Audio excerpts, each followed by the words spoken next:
13 जानेवारी 1680 पन्हाळा किल्ला, बाप लेकाची शेवटची भेट. शिवराय गेले पण शंभूराजे उरले.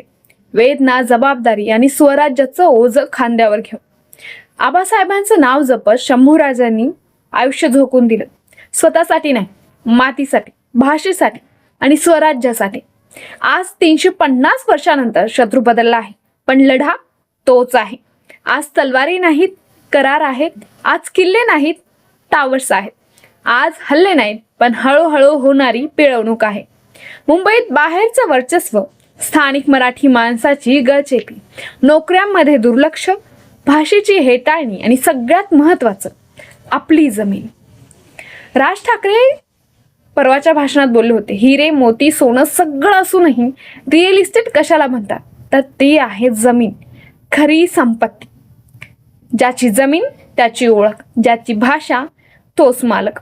आज प्रश्न असा आहे, आपण शंभूराजांचे वारस आहोत का की फक्त इतिहास वाचणारे प्रेक्षक?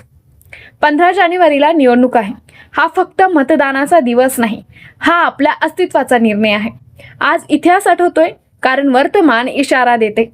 जमीन आणि भाषा कोणी देत नाही, ती लढूनच मिळवावी लागते. स्वराज्य तेव्हा तलवारीने टिकवलं गेलं, आज ते मतपेटीतून टिकवायचं आहे. निर्णय तुमचा आहे, इतिहास घडवायचा की परत एकदा गमवायचा. नक्की विचार करा.